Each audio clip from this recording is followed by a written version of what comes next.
Very good evening Firoz. क्या हाल चाल यार? कैसी चल रही है पढ़ाई आप लोगों की? गुड। अरे वाह यार, क्या बात है। सॉरी मैं कल क्लास नहीं ले पाया था, थोड़ा ठीक नहीं था मैं। Now I am feeling okay. So whether I'm audible and visible to all of you, the board is visible. Ma'am आपका उस दिन हो गया था? हो गया था, fine. Okay, fine. I hope everybody is familiar with the idea. सभी लोग जान गए ना, ये मेरा पहला सेशन है ललकार बैच का, तो क्या सभी लोग फेमिलियर हैं कि क्या what is the goal of this ललकार batch?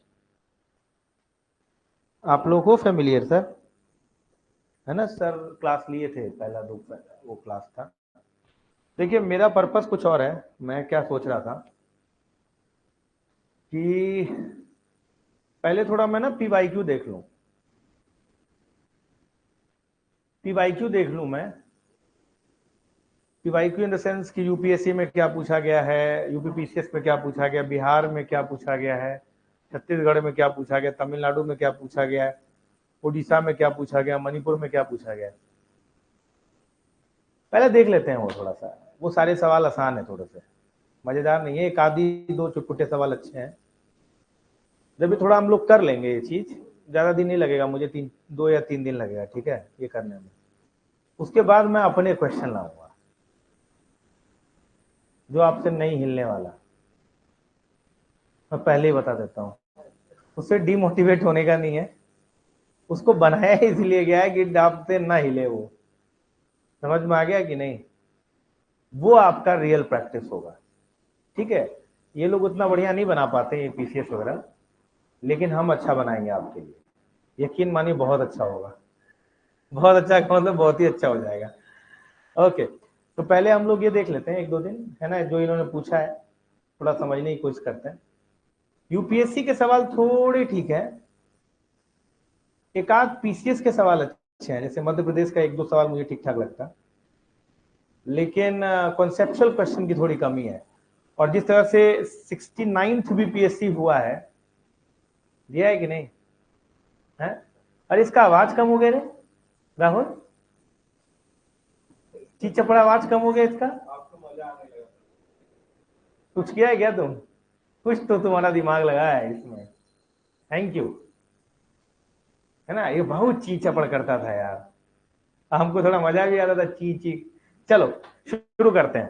Question number 1, start with the UPSC 2023। बहुत टफ क्वेश्चन था ये, और आंसर बहुत सिंपल था इसका। एक भी नाम सुना हुआ नहीं लग रहा था ना, और इन्होंने पूछ दिया, पता नहीं क्या सोच के पूछा। ठीक है, देखिए क्या है ना, यूपीएससी की एक आदत है, UPSC is more incline towards sources of history. UPSC के लिए सतवाहना की पॉलिटिकल हिस्ट्री जानने से ज्यादा जो इंपॉर्टेंट ये है कि सतवाहना की हिस्ट्री कहां से पता चला। नहीं समझा? हाँ अभी आते हैं सर, विजयनगर साम्राज्य में भी आते हैं, थोड़ा सा बात कर लेते हैं, इसके बाद हम बताएंगे क्यों क्यों। जैसे उनके लिए ये इंपॉर्टेंट नहीं है कि भाई शतकर्णी वन या गौतमपुत्र शतकर्णी ने कौन कौन से साम्राज्य जीते। समझ में आ रहा? उनके लिए ये ज्यादा इंपॉर्टेंट है कि गौतमी पुत्र सतकर्णी के बारे में किससे पता चलता है। नासिक नानाघाट इंस्क्रिप्शन। बात समझा कि नहीं? रुद्रदामन के बारे में तुम्हें पता है कौन सा राजा है, नहीं राजा है, इसके बारे में आपको आइडिया नहीं है, कोई बात नहीं। लेकिन अगर रुद्रदामन का गिरनार इंस्क्रिप्शन के बारे में आपको आइडिया नहीं है, तो यूपीएससी के लिए बहुत कंसर्न है। उसको इससे मतलब है कि गिरनार इंस्क्रिप्शन कौन लैंग्वेज में है, किसने लिखवाया था, ये। तो यूपीएससी के लिए सोर्सेस ऑफ हिस्ट्री का सवाल बड़ा इंपॉर्टेंट हो जाता है। उसको मतलब ये नहीं है भाई कि पुलकेशिन टू ने किसको हराया था, उसको ये मतलब है कि भाई रवि कीर्ति ने कोई इंस्क्रिप्शन लिखा है क्या। नहीं समझा? आई होल इंस्क्रिप्शन, उसको उससे मतलब है। उसको मतलब नहीं है कि खारवेला किस वंश का शासक था, कलिंग, चेदी। उसको इससे मतलब है कि जो खारवेला का जो हाथी गुम्फा इंस्क्रिप्शन है उसमें क्या क्या बातें हैं। नहीं समझे बात को क्या कह रहा हूं? तो पहला टाइप ऑफ क्वेश्चन जो यूपीएससी पूछता है वो है आपका सोर्सेस ऑफ हिस्ट्री, बहुत इंपॉर्टेंट, पूछेगा ही पूछेगा। और जो दूसरे टाइप ऑफ क्वेश्चन होता है वो होता है आर्ट एंड कल्चर से, कि कौन से मंदिर में क्या पाया जाता है, ये मंदिर किधर है, ये मंदिर किस राजा ने बनवाया। बात समझे कि नहीं? इसी दो तरह के सवाल तुमको देख नजर आएंगे इतिहास में, खास करके एंशिएंट हिस्ट्री में। मेडिवल हिस्ट्री में फिर अलग तरह के क्वेश्चन हो जाते हैं, मॉडर्न हिस्ट्री में थोड़े अलग टाइप के क्वेश्चन हो जाते हैं, है ना। तो पहला तो मैंने तुम्हें बता दिया कि इस टाइप का, ये जो पहला टाइप का क्वेश्चन जो इसी साल यूपीएससी ने पूछा है, ये सोर्सेस ऑफ हिस्ट्री से सवाल है। अच्छा, इसमें एक कैरेक्टर, ओहो ये, ओके एक सेकेंड,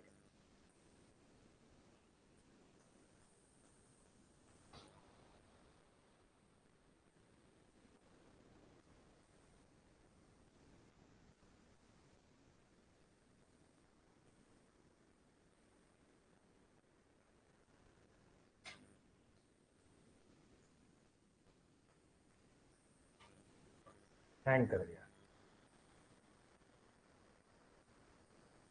प्रभु।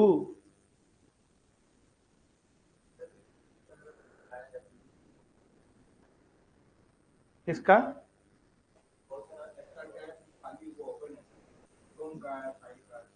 हटाओ ना तो इसको।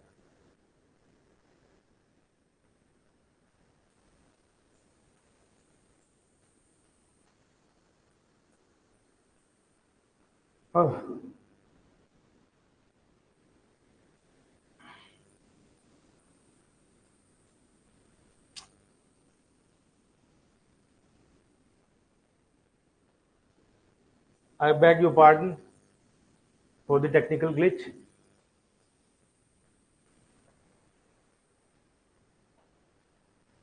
थैंक यू, इसको दया आ गया मेरे पे। ठीक, तो जो पहला क्वेश्चन आया है वो इसी सोर्सेस ऑफ हिस्ट्री से है। ये बताओ ऑनलाइन मीडियम दिखाई दे रहा है कि इसे और बड़ा कर दें? फिरोज, सौरभ, राहुल, ओके, शिशिर, ये इसको बड़ा करें या सेम साइज है? जरा बताओ मुझे ऑनलाइन, ये साइज चलेगा या थोड़ा बड़ा कर दें?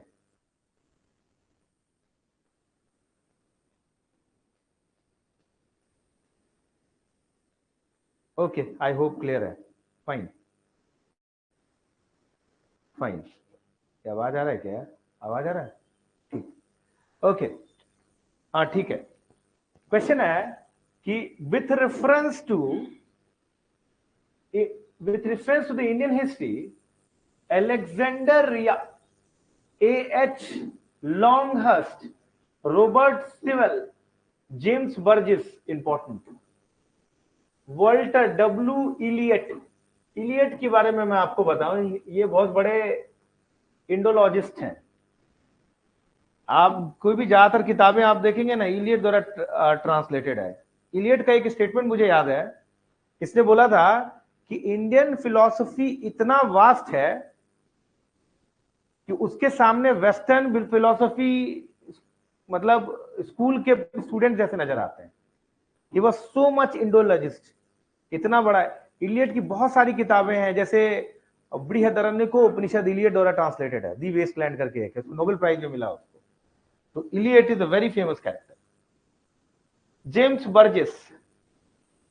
बर्जिस जो है, इन ये वेस्टर्न इंडिया में इन्होंने बहुत खोज किया, बेरार, मुंबई, सेंट्रल रीजन में कई सारे एक्सकैवेशंस किए हैं और उसके थ्रू वेस्टर्न इंडिया की हिस्ट्री को खगालने की कोशिश किया है। इसके अलावा रॉबर्ट स्वेल है, जो आपका महाबलीपुरम विजयनगर अंपायर का जो है एरिया है, उसको एक्सप्लेन करने की कोशिश किया इन्होंने अलग अलग तरीके से।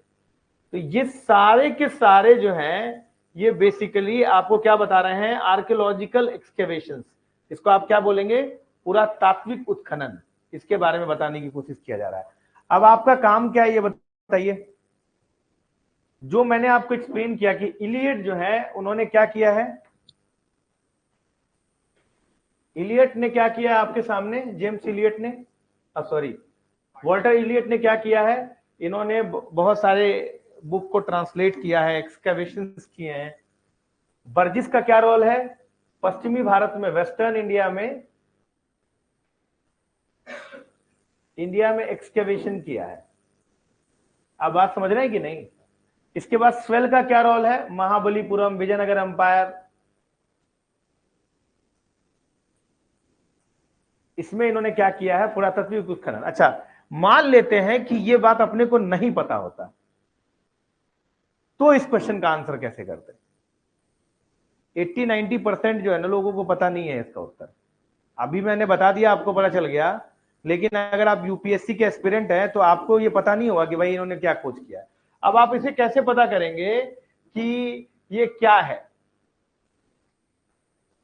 अगर आप यूपीएससी, अगर पूरी सिलेबस आपको खत्म हो गया होता तो ये सवाल आप चुटकियों में कर सकते थे। Establishment of the English press in colonial India, भाई साहब मेटकैफ हैं, समझ में आ रहा है कि नहीं। उसके अलावा गवर्नर जनरल्स हैं जो एस्टैब्लिशमेंट और हटाने की बात करते हैं, तो ये छोड़ दीजिए आप, ये पॉसिबल नहीं है। समझ में आ गया। अगर आपने प्रेस डेवलपमेंट ऑफ इंडिया पढ़े हो तो 1835 का मेटकैफ का एक्ट है, उससे पहले एक्ट्स हैं, समझ में आ गया। इसके अलावा वर्नाकुलर प्रेस एक्ट है, कहीं पर भी आप इनके रोल नहीं देखेंगे, सारे गवर्नर जनरल के रोल हैं। इनमें से कोई भी गवर्नर जनरल नहीं है, सवाल ही पैदा नहीं होता है कि ये हो जाए। Establishment of churches in princely states, बहुत बेतुका सा है, समझ में आ रहा है कि नहीं। अगर कोई establishment of churches in princely state में करेगा तो आपको पता रहता। ज्यादा से ज्यादा आप गोवा का एक चर्च जानते हो, बेसिलिका, समझ में आ रहा है, उनमें से इनमें किसी का भी नाम नहीं है। Construction of railway in colonial India, Dalhousie वगैरह है, इनमें से कोई भी नाम नहीं है। तो मतलब अगर आपको नहीं भी पता होगा ना, you will be able to find the answer. बात समझे कि नहीं। इसे कहते हैं लॉजिकल गैस मारना। अब ये कैसे होगा, लॉजिकल गैस मारना कैसे होगा। सबसे पहले ना तुम्हें नॉलेज बेस चाहिए होगा, पता है कैसे, सिलेबस आपका कंप्लीट होना चाहिए कि भैया यार क्या बात कर रहे हो, रेलवे में डलहौजी का नाम था यार, गवर्नर जनरल करेगा ये एस्टैब्लिशमेंट का काम, प्रिंसली स्टेट में चर्च का नाम, यार ये जी बेतुका सा लग रहा है थोड़ा सा। प्रेस में यार हमको पूरा प्रेस एक्ट पता होता तो हमें कहीं पर भी नाम मिलता है इनका, कहीं पर भी नाम नहीं है। सेम ऑप्शन था। और थोड़ा सा दिमाग भी आता है यार, अलेक्जेंडर या ये सब जो है एक्सकैवेशन से जुड़े हुए हैं। अच्छा, इससे रिलेटेड कोई सवाल पूछ सकता है आपसे यूपीएससी फ्यूचर में, वो ये पूछ सकता है कि भाई इंडिया में एक्सकेवेशन का काम और आर्कियोलॉजी का काम कैसे शुरू हुआ। नहीं समझे बात। हमेशा क्वेश्चन से नेक्स्ट प्रोबेबल क्वेश्चन का सोच रखिए कि किस टाइप के क्वेश्चन पूछे जा सकते हैं आपसे। अब इन्होंने बोल दिया कि एक्सकेवेशन किसने किसने किया। अब आपसे फ्यूचर में ये सवाल पूछ सकते हैं कि अच्छा बताओ यार, भारत में ये आर्कियोलॉजी की शुरुआत कैसे हुई। तो 1861-62 में अलेक्जेंडर कनिंगम नाम के एक सर्वेयर हुआ करते थे, उन्हीं के समय में एक आर्कियोलॉजिकल सर्वे ऑफ इंडिया करके क्या हुआ, क्या बना, एक इंस्टीट्यूशन स्टैब्लिश किया गया। क्या काम था इसका बताइए। इसके बारे में था कि आर्कियोलॉजी से रिलेटेड पता करिए चीजों के बारे में, भारत में क्या है। अच्छा, इसकी शुरुआत कुछ इस तरह से हुई ना कि शुरुआत में जब अलेक्जेंडर कनिंगम को स्टैब्लिश किया गया और उनको सर्वेयर बनाया गया, तो देखा गया कि भाई थोड़ा एक्सकैवेट करिए, पता करिए कहां से कोई चीज मिल जाए उसको और लूट लें, ये सब मेंटालिटी थी। थोड़ा एक और था कि देखिए समझिए, अच्छा इतिहास को समझिएगा तो समझ में आ जाएगा कि क्यों इंपॉर्टेंट है। 1813 में 1813 में एक एक्ट आया, काउंसिल एक्ट जिसको हम लोग कहते हैं, उसके तहत 1,00,000 रुपए दिया गया। किसके लिए, एजुकेशन के। ध्यान सुनिएगा सर। अच्छा, एजुकेशन का पर्पस क्या था, आपको पढ़ा लिखा कर सुसज्जित करना और कल्चर सिविलाइज करना, क्या उनका काम करिए आप। अच्छा, वो भी ऊपरी लेवल का नहीं, निचले स्तर का। वो आपको ऑफिसर नहीं बना रहे हैं, क्लर्क बना रहे हैं आपको। इतने लोगों को तो बुला नहीं सकते हैं, तो भैया थोड़ा तुम देख लो, ऑफिसर तो हम है ही। आईएएस नहीं बनाएंगे आपको, क्लर्क बनाएंगे बस, सिंपल उतना ही पढ़ाया जाएगा आपको। समझे बात होगी नहीं। एक और पॉलिसी थी इनकी, गॉड गोल्ड ग्लोरी, इसको बोलते हैं 3G। क्या था बाबू? 3G, God gold glory. क्या मतलब हुआ इसका? अभी मैं मॉडर्न तुम्हें पढ़ाया होता तो तुम गर्दा मच जाता, लेकिन चलो ठीक है। इनका मतलब ये था ना, आपको एक पर्पस बताया था कि आपको एडमिनिस्ट्रेशन में हेल्प करने के लिए, वो तुमको उन्होंने ऐसा कहा है, पर ऐसा नहीं है। इतिहास में अगर किसी को कॉलोनी बनाना है या कहीं पर रूल करना है या अपना प्रभुत्व दिखाना है, तो सबसे पहले रिलीजियस कन्वर्जन करना बहुत जरूरी है। नहीं समझा? सऊदी अरबिया बहुत बड़ा ट्रेडिंग पोर्ट हुआ करता था, बड़े बड़े शेख हुआ करते थे, अमीर, रईस, बहुत रईस हुआ करता था। प्रॉफिट मोहम्मद को लगा कि इस रीजन में बहुत अमीरियत आ सकता है, लेकिन दिक्कत क्या है कि यहां पर बहुत सारे कबीले बने हुए हैं, इनके अपने अपने रिलीजन है, अपने अपने गुरु है, इनके अपने अपने कुल गुरु है। एक काम करते हैं, इनको यूनिफाई करते हैं। यूनिफाई करने का क्या तरीका है? सबको कह दो भैया तुम्हारा भगवान एक है। नहीं समझा? जब तुम ये कह दोगे ना कि तुम्हारा भगवान एक है, तो सभी के सभी उस रिलीजन से जुड़ जाएंगे। इससे से इस्लाम का राइज होना शुरू हुआ है। बाद में यही चीज तुमको खिलाफत के फॉर्म में नजर आएगा। बात समझा कि नहीं? अब अगर यहां पर क्रिश्चियन लोग आए हुए हैं ब्रिटिश के तौर पर, तो यहां पर तुम्हें अगर मुझे रूल करना है, तो इसके लोगों को मुझे हिंदू में ही रहने देना होगा कि क्रिश्चियन में कन्वर्ट करना होगा? क्रिश्चियन में कन्वर्ट करना होगा ना, तभी तो मैं मेरा रूल चलेगा यार। यहां पर कैसे रूल चलेगा?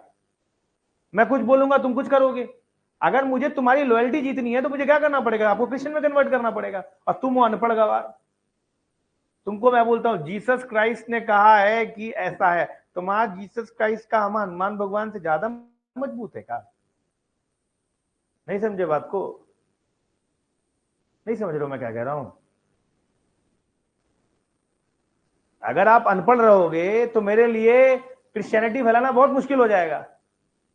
जैसे मैं बोलूंगा भाई Jesus Christ so merciful, he is the one, he was the one who has devolved himself for the welfare of the humanity। आप अगली बार कहोगे क्या बात करते हैं, हमारे शिव जी जो है वो दुनिया का जहर पी लिए रहे, क्या बात करत हो तुम, चल भाग यहां से। नहीं बोलोगे तुम? नहीं समझ रहे बात को? हमारे शिव जी समुद्र मंथन में जहर पी लिया रहा, उनका कंठ नील हो गया, इसीलिए हम नील कंठ बोलते हैं। भैया क्या बात करते हो? नहीं जहर होता तो पिता भगवान खत्म कर दिए होते। नहीं समझा?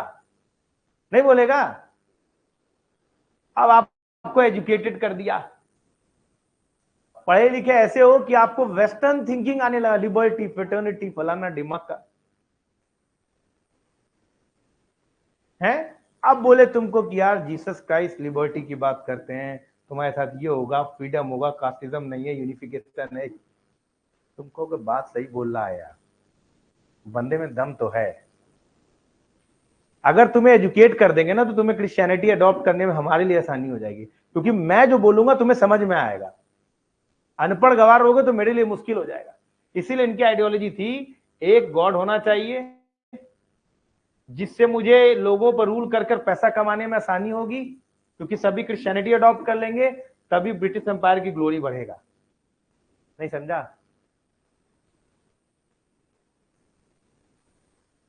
तो इसी पढ़ाई के दौरान पर क्या होता है, मैक्योले माइन्यूट आता है, इंग्लिश एजुकेशन आएगा, तभी तो तुम, मैं क्रिश्चियन मशीनरी अगर आपको बताऊंगा तो तुम समझ पाओगे मेरी बात समझा? अब तुम्हें को क्रिश्चियनिटी में कन्वर्ट करने के लिए मुझे तुमको बढ़िया से जानना होगा। नहीं समझा? उसके लिए फिर धीमे धीमे एक्सकेवेशंस करने होंगे, इंडियन आइडियोलॉजी को ज्यादा बढ़िया समझना पड़ेगा। आप कुछ कहना चाह रहे थे, बताइए ना।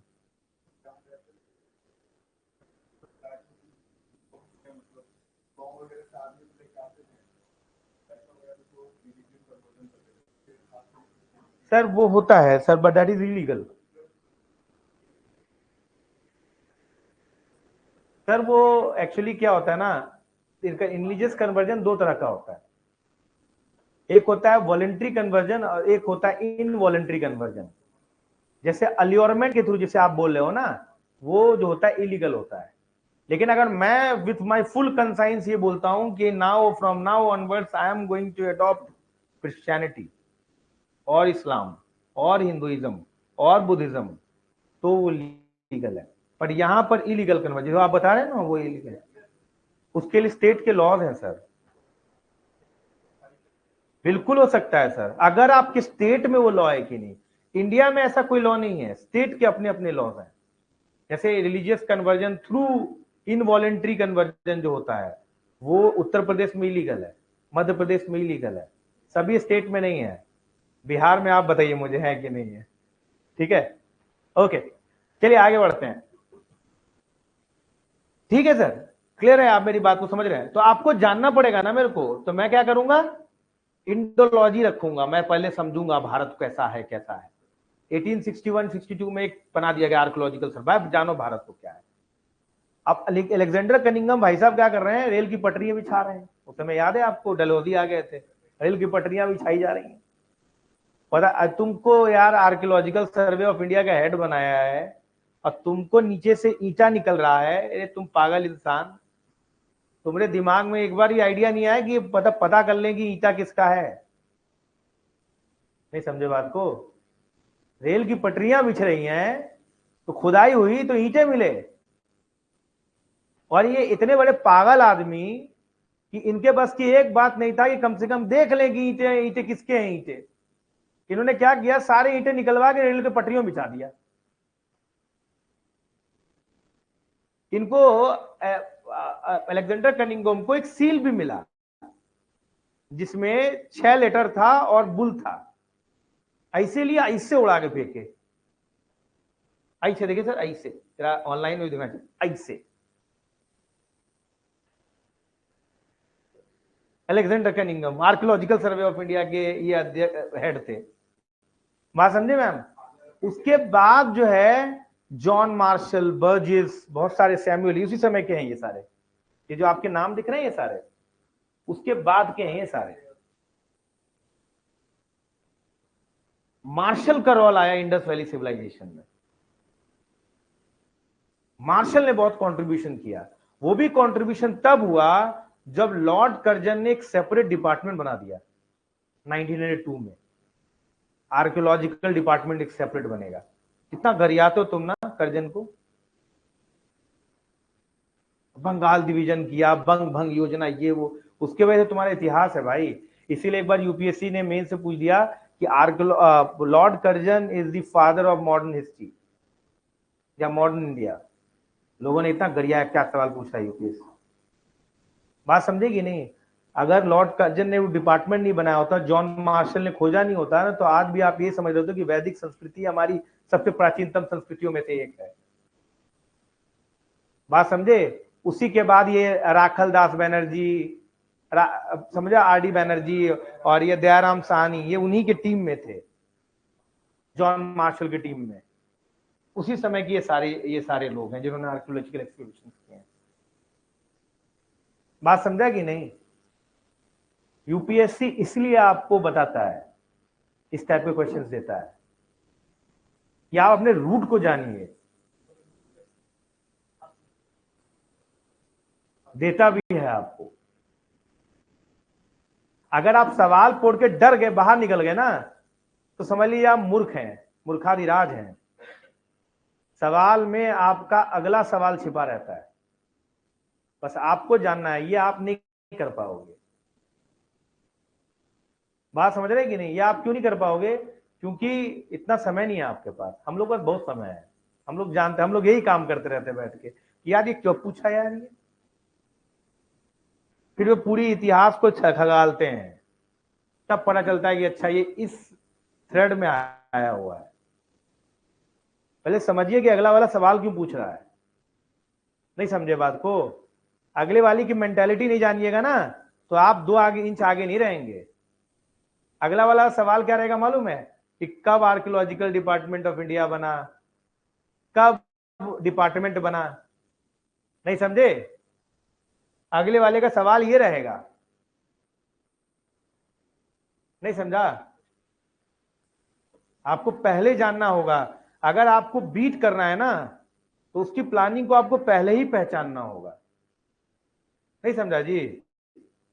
दूसरा सवाल देखो क्या है, ये तो बहुत ही फालतू सवाल है कि विच ऑफ द फॉलोइंग इंडियन, ये तो मैंने ही अपने क्लास में एक बार बताया था, विच of the following Indian archaeologist first visited Bhimbetka cave and discovered pre historic significance of its rock cementing. Hindi में देखते हैं, निम्नलिखित में से किस भारतीय पुरातत्ववेत्ता ने पहली बार भीमबेटका गुफा को देखा और उसके शैल चित्रों को प्रागैतिहासिक महत्व को खोजा?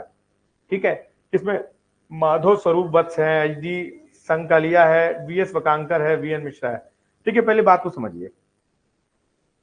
भीमबेटका में जो केव्स है इसमें जो पेंटिंग है वो अपर पेलियोलिथिक और मेसोलिथिक की पेंटिंग है। पेंटिंग के बारे में याद करिए, मैंने जब पेलियोलिथिक एज पढ़ाया था तो कैसी पेंटिंग बताया था? स्टिक लाइक पेंटिंग, याद है? ऐसा वाला पेंटिंग होता है, ऐसी पेंटिंग होती है, हैंड लिंक पेंटिंग वगैरह पाया जाता है। भीमबेटका केव्स जो है ये भोपाल में है, भोपाल के पास एक जगह है यूएमपी में, वहां पर आप कभी जाइए तो वहां पर क्या है ना कि ये स्टोन एज की बात है, तो स्टोन एज में पहले घर तो होते नहीं थे, नियोलिथिक एज में घर बनना शुरू हुआ। पेलियोलिथिक और मेसोलिथिक एज में तो क्या होता था, ज्यादा ज्यादा गुफा हुआ करता, लोग रहते थे उसके अंदर। अब जब आप गुफे में रहेंगे तो कुछ तो करेंगे कि बैठ के बस देखेंगे एक दूसरे को, टाइम पास करने के लिए क्या करेंगे ये, तो उसमें क्या करते हैं, चित्रकारी करने लग जाते हैं। अब उस समय पिकासो की तो पेंटिंग होगी नहीं, तुम्हारा ऐसा मोनालिसा पेंटिंग बना दिया आपने और देख के लोग एकदम मंत्रमुग्ध हो गए हैं। आदमी कैसे पेंटिंग बनाएगा, ऐसे पेंटिंग बनाएगा, है ना? तो यूपीपीसीएस ने सोचा कि भाई कुछ सोचते हैं, कोई बहुत टफ सवाल बनाने की कोशिश करते हैं, पर ये बेचारे बना नहीं पाए। एक्चुअली इन्होंने पूछ लिया कि कौन सा ऐसा भारतीय है जिसने भीमबेटका पेंटिंग में पहली बार चित्रकला को देखा और कहा कि ये पेलियोलिथिक पेंटिंग है। इसका उत्तर होगा वी एस वकांकर। ये जो हैं आर्कियोलॉजिस्ट भी हैं और इनके बारे में आपको जो है एंथ्रोपोलॉजी में भी पढ़ना है, वी एस वकांकर के बारे में, पुराने वाले आदमी के बारे में पढ़ना। अच्छा, मेरा क्वेश्चन ये है, तो ये तो फैक्चुअल सवाल हो गया। मेरा क्वेश्चन ये है कि इन पेंटिंग में ज्यादातर पेंटिंग किसका हुआ करता था? चित्रकला देखे हैं आप? ऐसा कभी इनकी चित्रकला देखे आपने? ये जो पेंट था, ये पेंटिंग जो है, इसकी चित्रकला देखा आपने स्टोन एज का है? भीमबेटका कैसा, ज्यादातर प्रीडोमिनेंट सीन क्या होता था?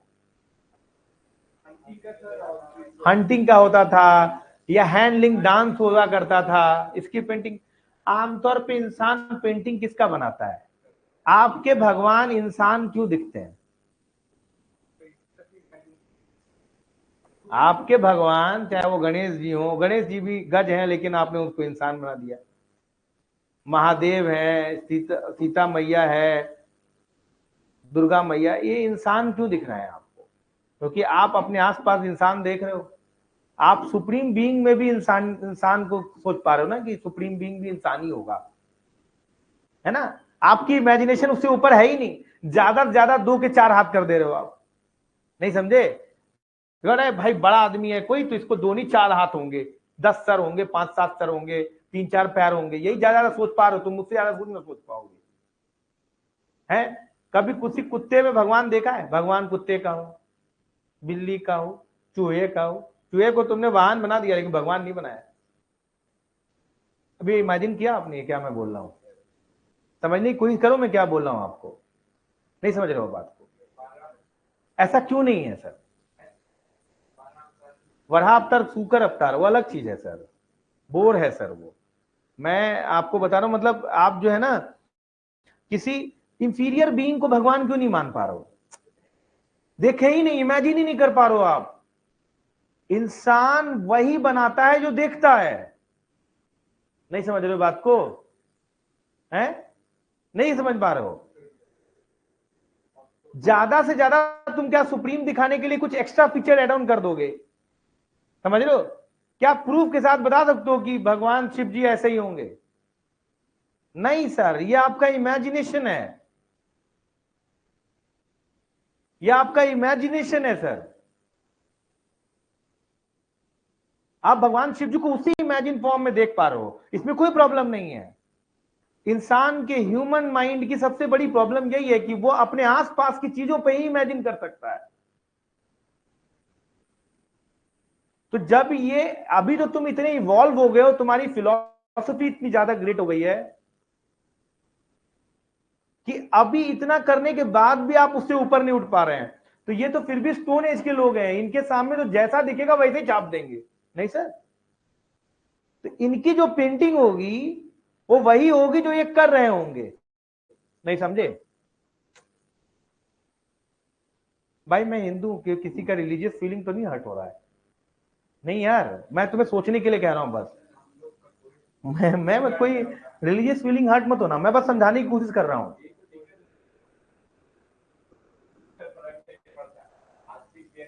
नहीं नहीं, वो मैं कह नहीं रहा हूं, आप आस्तिक रहिए, नास्तिक कुछ उससे मतलब नहीं है, किसी की रिलीजियस फीलिंग हर्ट नहीं होना चाहिए। मैं आपको समझा रहा हूं, बस समझाने का तरीका बता रहा हूं बस। मैं तुम्हें ये कहने की कोशिश कर रहा हूं, पहले आप मेरी बात को समझिए। जब हम इतने इवॉल्व बीइंग हैं, हमारे इतने सोशलाइज्ड हो चुके हैं सांस्कृतिक तौर पे, स्पिरिचुअल तौर, आध्यात्मिक तौर पर, तब हम इससे ऊपर नहीं उठ पा रहे हैं। तो ये लोग कहां से ऊपर उठ पाएंगे? तो ये अपने आसपास वही चीजों को देखेंगे। तो अगर मैं इनकी पेंटिंग में हंटिंग देख रहा हूं, ज्यादातर पेंटिंग में, तो क्या मैं ये बोल सकता हूं कि इनकी सोसाइटी हंटर सोसाइटी होगी? गलत बोल रहा हूं? तो ज्यादातर पेंटिंग में जानवर दिखाई देंगे इनमें, बात समझा कि नहीं? तो तुमसे यूपीएससी अगली बार ये पूछ सकता है कि क्या कारण है कि ज्यादातर पेंटिंग में आपको एनिमल दिखाई देते हैं? तो आप बोलेंगे ज्यादातर वो लोग हंटिंग करते थे, या हो सकता है कि उनके कुल उस जानवर से रिलेटेड हो, या हो सकता है कि कोई जादुई शक्ति उस जानवर से वो पाने की कोशिश कर रहे हैं। बात समझे कि नहीं? तो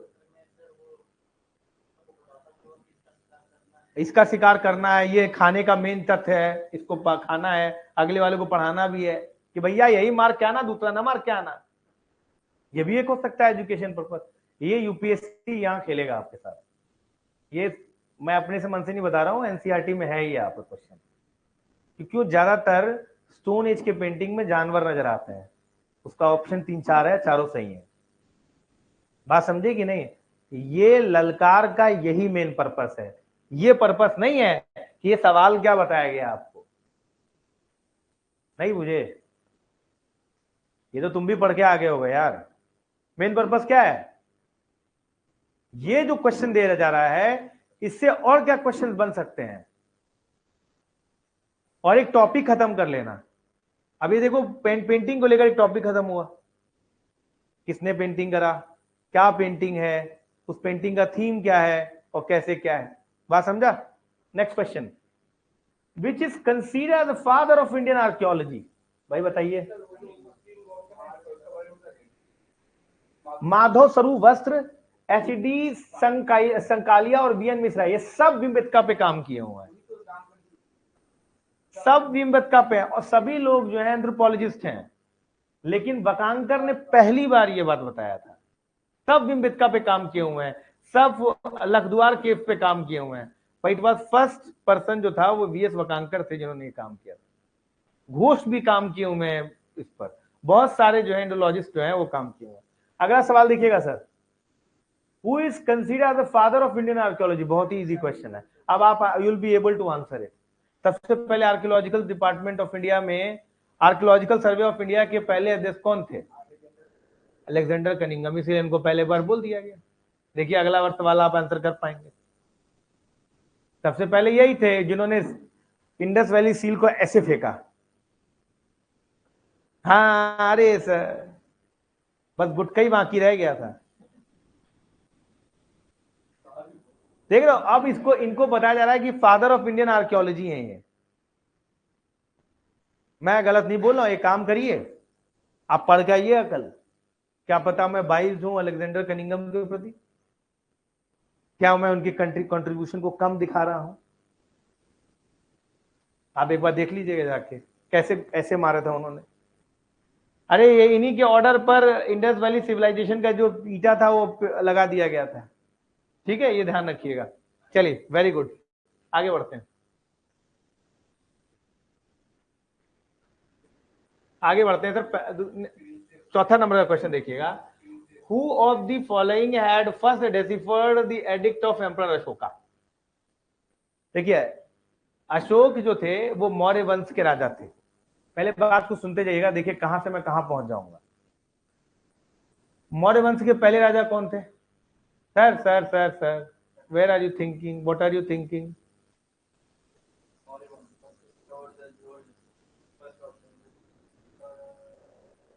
बुल्लर। सर प्रिंसेप है इसका उत्तर।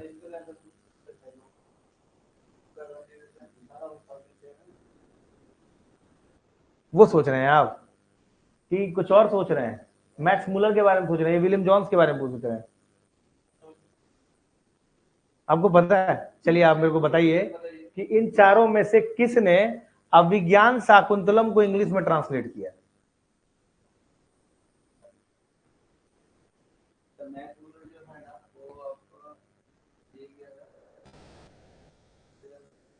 तुम्हारे लिए इंटरेस्टिंग फैक्ट था ना, मैंने कहा कि चलो दे देते हैं, तुमको भी थोड़ा मजा आना चाहिए। हाँ, बुलर थे। अच्छा, अभी थोड़ा सा बात करते ना, बहुत मजा आने वाला, तुम लोग को पता नहीं है, मैं बहुत कुछ बता दूंगा आपको, कोई बहुत सारे फैक्ट। नहीं सर, विलियम जॉन्स थे। ठीक है, ये पूछा जाता है ना। ये चारों के चारों इंडोलॉजिस्ट हैं। मैक्स मूलर को इतना नहीं मानता क्योंकि ये थोड़े बाइज्ड हैं, मतलब वो वैसे वाले लोग हैं जो थोड़ा सा इंग्लिश सुप्रीमेसी को मानते हैं, है ना। मैक्स मूलर वैसे वाले थोड़े किस्म के हैं। मैक्स मूलर के हिसाब से कि इंडस वैली सिविलाइजेशन में लोग जो आए वो मेसोपोटामिया से आए होंगे, यहाँ के अपनी सिविलाइजेशन नहीं हो सकता। मतलब वो वाले लोग हैं ना, अंग्रेज वाले, हम अंग्रेज हैं, हम व्हाइट मैन सुप्रीमेसी है हमारा, ऐसा है वैसा वाला, समझ रहे हो बात होगी। इसीलिए कई बार जो है इतिहास के लोग जब गरियाते हैं एक दूसरे को, कहते हैं तुम मैक्स मूलर और मैकॉले एक संतान हो, जो ये लोग थोड़ा बोलते रहते हैं। चलिए बात करते हैं, चलिए फाइन। सवाल मैं क्या था यार बोल, हाँ, अशोक जो थे ना वो मौर्य वंश के तीसरे बड़े राजा थे। ठीक है, पहले बिंबिसार, सॉरी पहले चंद्रगुप्त मौर्य, बिंबिसार तो हरियंक हो गए, पहले चंद्रगुप्त मौर्य, उसके बाद बिंदुसार, उसके बाद अशोक आते हैं। ठीक है, अशोक क्या करते थे, अशोक ने जो कलिंगा वॉर किया था उसके बाद ऐसा माना जाता है हृदय परिवर्तन हो गया, ऐसा हो गया वैसा हो गया। इसके बारे में ज्यादा बातें नहीं कर रहे हैं, हम लोग डिस्कस कर चुके हैं कि कितना हृदय परिवर्तन हुआ था और कितना हुआ था, क्या हृदय परिवर्तन। ठीक है, अब कहा जाता तो मान लिया हृदय परिवर्तन है, तो हृदय परिवर्तन हो गया। उसके बाद हुआ कि उन्होंने धम्मा की पॉलिसी अडॉप्ट किया मैम, बड़े की इज्जत करिए, जिए जितने दूसरे धर्म की इज्जत करिए, जानवरों को ना मारिए, है ना, माता पिता की सेवा करिए, फलाना डिमांड का धम्मा के अंदर था, है ना। राजा का एक पिता की तरह है जो अपने संतानों पर ध्यान रखेगा, ये सारी बातें। तो अब ये क्या करते थे कि इन्होंने एक पॉलिसी थी इनकी, भेरी घोष, मतलब होता था कि लड़ाई पीट कर खत्म कर देने वाला। इससे अपनी पॉलिसी को इन्होंने बदल के किसमें बदल दिया था, धम्म घोष में कर दिया था। धम्म घोष का मतलब होता है कल्चरली कॉन्क्वेस्ट करना, मतलब सांस्कृतिक तौर पे दूसरे का दिल जीत लेना या जीत लेना। बात समझा कि नहीं? तो जब ये कल्चरली तौर पे दूसरे राजाओं का दिल जीतना चाह रहे थे धम्म घोष के तहत, तो ये अपनी धम्मा की पॉलिसी को दूसरे तक फैलाएंगे ना, तो कैसे फैलाओगे? तुम्हें लगता है कि तुम्हारी कोई अपनी धम्म की पॉलिसी है, तो आप इसको कैसे फैलाएंगे? आप अपने अपने पिलर्स, बड़े बड़े पोस्टर्स में अपनी बातें लिखेंगे। तो पहले के टाइम में तो पोस्टर नहीं होता था, तो ये लोग क्या करते ना, पत्थर पे लिखवा दिया करते थे। इसको बोलते थे रॉक एडिक्ट या पिलर्स। बात समझे कि नहीं? कई सारे पिलर्स हैं इनके। ठीक है, तो जनरली इन पिलर्स में ब्रह्मी में लिखा जाता है, खरोष्ठी में लिखा जाता है, अरमाइक स्क्रिप्ट में लिखा जाता है, ग्रीक स्क्रिप्ट में, 4 स्क्रिप्ट है इनके टोटल, इनमें अशोका ने लिखवाया है। अब ब्रह्मी में लिखवाया, खरोष्टी में लिखवाया, इसको पढ़ेंगे, पढ़ा होगा ना पहला कोई आदमी। एक तो अशोका लिखवाया तो अशोका पढ़ सकते हैं, हम लोग तो अशोका के संतान नहीं है ना, उसके दूर दूर तक उसके डिसेंडेंट है। तो इस समय में उस स्क्रिप्ट को किसने पढ़ा? तो सबसे पहले पढ़ने वाले थे जेम्स प्रिंसेप। समझ में आ गया? सबसे पहले इस बात को किसने पढ़ा था? जेम्स प्रिंसेप ने पढ़ा था। ठीक है, ये ध्यान रखिएगा। अच्छा, अशोका के जितने भी स्क्रिप्ट हैं, ध्यान सुनिए सर, अशोका के जितने भी स्क्रिप्ट हैं उसमें सबसे इंपॉर्टेंट स्क्रिप्ट जो जितने भी आपके स्क्रिप्ट हैं उसमें सब में अशोका ने अपना नाम लिखा है प्रियदर्शी, देवम प्रियम, प्रियदर्शी। समझ में आ गया? ज्यादातर जगहों पर उन्होंने देवम प्रियम प्रियदर्शी लिखा है, लेकिन ऐसे मात्र 4 हैं, मात्र कहने का मतलब ओनली, केवल केवल ऐसे 4 जगह हैं जिसमें अशोका ने अपना नाम अशोका लिखा है। ये बात भी जेम्स प्रिंसेप ने बताया। वो कौन है? एक मस्की, दूसरा देवगिरी, तीसरा गुजरात जो एमपी में है, और चौथा, पहला क्या था मैंने क्या बताया? मस्की। पहला क्या था? मस्की। दूसरा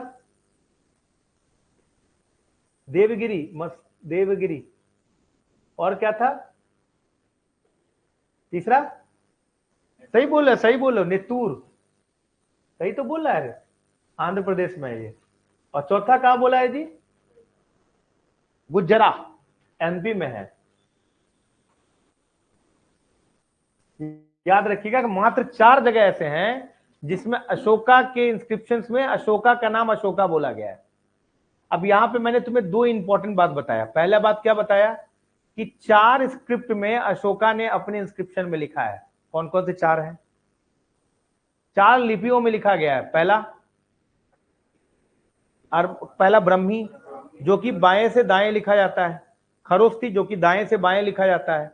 अरमाइक, और चौथा ग्रीक, यूनानी भाषा में। ये 4 स्क्रिप्ट में लिखा गया है। Point number 1। पॉइंट नंबर 2, ज्यादातर जगहों पर इनका नाम देवम प्रियम प्रियदर्शी है।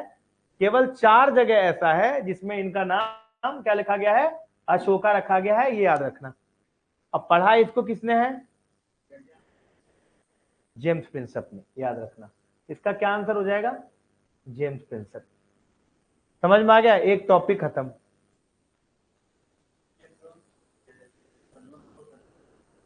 बिल्कुल सही बोला तुमने, विलियम जॉन्स ही ने सेंडोकट्टस बोला है।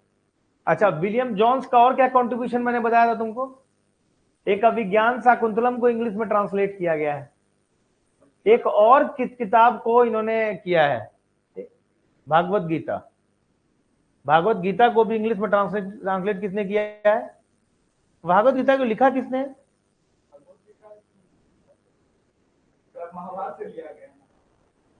वेद व्यास का है बाबू, ऐसा मत बोलो किसी ने नहीं लिखा। हाँ, तो वेद व्यास का ही है वो।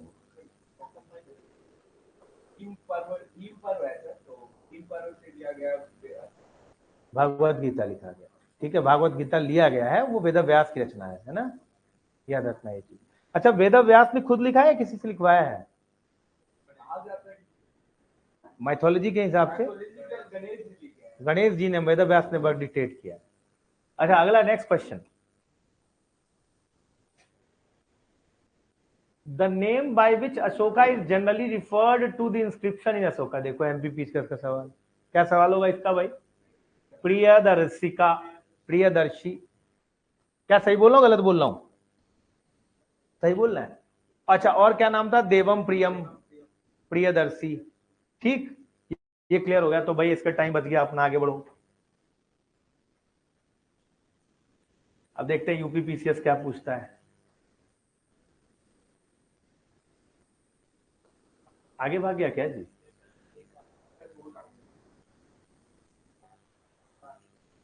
इसे कितना आगे कैसे चला गया जी? गर्म हो जा रहा है क्या है? ये कल भी क्लास में हो रहा था क्या? हाँ,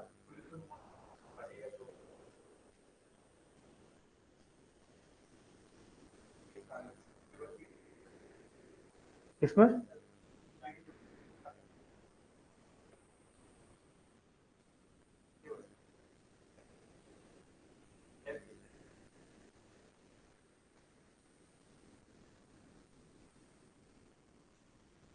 फाइन फाइन फाइन, चलो फाइन। अपन किस में थे? 6 में थे, 5 हो गया, छठवां। थोड़ा जल्दी करें क्या? नहीं नहीं, आराम से करेंगे। अच्छा अभी सवाल क्या है यार, फिर यार इसमें आ गया। नहीं नहीं, इसके नीचे जो आ रहा है फिर ठीक ठीक, चलो। अच्छा ये सवाल क्या है अपना? 6, which of the following inscriptions mentioned the name of both Chandragupta and Ashoka, I guess? नहीं नहीं नहीं नहीं नहीं नहीं, सवाल वो नहीं था। सवाल ये था, सवाल क्या था मैं तुम्हें बता देता हूं। देख लो, निम्नलिखित में से किस अभिलेख में, देखो इधर, निम्नलिखित में से किस अभिलेख में चंद्रगुप्त और अशोक दोनों का उल्लेख किया गया है? Which of the following inscriptions mentioned the name of both Chandragupta and Ashoka? बड़ा इंपॉर्टेंट सवाल है। अच्छा इसका उत्तर तुमको मैं बता देता हूं, मैं पहले इसके बाद आगे बात करेंगे। ये है रुद्रदामन जूनागढ़ इंस्क्रिप्शन, ये इंपॉर्टेंट, ये आंसर है इसका। अभी जरा बात करते हैं रुद्रदामन जूनागढ़ इंस्क्रिप्शन के बारे में, और क्या कारण रहा होगा कि इन्होंने अशोक का नाम दिया होगा, ये जानना जरूरी है। सबसे पहली बात कि रुद्रदामन जो था वो कौन था? गुजरात का राजा, गुजरात का सत्रप में से एक था, ठीक है। और ये किस में आ रहा था? इंडो ग्रीक में है, साका में है, पहलवाज में है, या शाक में है, ठीक है, साकास में है। ओके, शाक का एक राजा हुआ करता रुद्रदामन। अच्छा रुद्रदामन किधर में था? गुजरात में था। गुजरात है सूखा क्षेत्र, समझे बात होगी नहीं? तो वहां पर पहले मौर्य के जो हुआ करते थे, अशोक जो हुआ करते थे, अशोक ने अपने एक आदमी को भेज के, कुशगुप्त नाम था उसका, कुमार गुप्त भी कई बार किताब में लिखते हैं, उसको एक आदमी को भेजा कि भाई एक काम करो, वहां जाकर क्या करो, एक लेक बना दो, वहां सूखा बहुत पड़ता है। समझ में आ गया? तो एक लेक बनाएगा, उस लेक का नाम रखा गया सुदर्शन लेक। सुदर्शन लेक जब वहां बन गया तो उससे उस एरिया में इरिगेशन फैसिलिटी में मदद मिली, बात समझी। लेकिन समय के साथ जब राजाओं ने ध्यान नहीं दिया तो उसके वजह से वो सूख गया। तो ये जो रुद्रदामन थे, उन्होंने जब बंगाल, जब गुजरात के रीजन को जीता, तो गुजरात में वेस्टर्न क्षत्रप का एक किंगडम था, तो देखा कि भाई यहाँ पे तो बहुत पोटेंशियल है। क्यों पोटेंशियल है? क्योंकि गुजरात एक ट्रेडिंग पॉइंट है, लेकिन यहाँ पर सूखा पड़ता है बहुत। तो एक लेक देखा, देखा बहुत जीर्ण शीर्ण अवस्था में है, तो इसने क्या कर दिया, उस लेक को रिनोवेट करवा के आराम से उसको मस्त बना दिया, पानी वानी एकदम मस्त। और वहीं पर क्या किया, जूनागढ़ इंस्क्रिप्शन जो है लिख दिया कि मैंने इसको रिनोवेट करवाया, इसको मौर्य के एक राजा ने करवाया था। एक राजा, मौर्य वंश में सबसे पहले राजा हुआ करते थे चंद्रगुप्त मौर्य, उनके बेटे अशोका, उनके पोते अशोका हुआ करते थे, उसके एक एक राजा ने मिलकर जो है ये बनवाया था। बात समझे? तो इस तरीके से मिलता है। अब सवाल तुमसे पूछा जाएगा, एक तो ये कि दोनों का नाम कहां मिलता है और ये किस भाषा में है। ये चेस संस्कृत में, अगर याद हो तुमको, तो मैंने तुमको पहले बताया था कि जूनागढ़ इंस्क्रिप्शन किस लैंग्वेज में है? चेस संस्कृत में, यानी कि सबसे पुराने प्राचीन संस्कृत में है ये, ठीक है। ये आपके एग्जाम में पूछ सकता है कि ये किस लैंग्वेज में है, तो क्या आंसर होगा इसका? संस्कृत में होगा। समझे बात हो कि नहीं? और ये किसके बारे में बताता है? सुदर्शन लेक के रिनोवेशन के बारे में बताता है। किसने करवाया था? रुद्रदामन ने करवाया था। किसने बनवाया था? तो वही मौर्य के एक राजा ने बनवाया था। तो ये बात इतनी इतनी काफी है आपको जानने के लिए, ठीक है।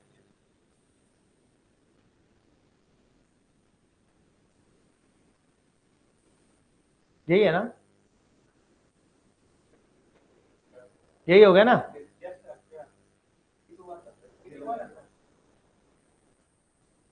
ऐसा क्यों? फिर पीछे चला गया यार। हाँ ठीक। अब सवाल है कि who identified Chandragupta Maurya from Sandrocottus. अब आपसे पूछ दिया गया तो किसी ने बोल दिया मुंह से। सेंडोकोट्टस जो है, ये किसने आइडेंटिफाई कर दिया था? याद है तुमको? बोलते हैं ना कि चंद्रगुप्त मौर्य को सेंडोकोट्टस भी बोला जाता है। अच्छा क्यों बोलते थे सेंडोकोट्टस?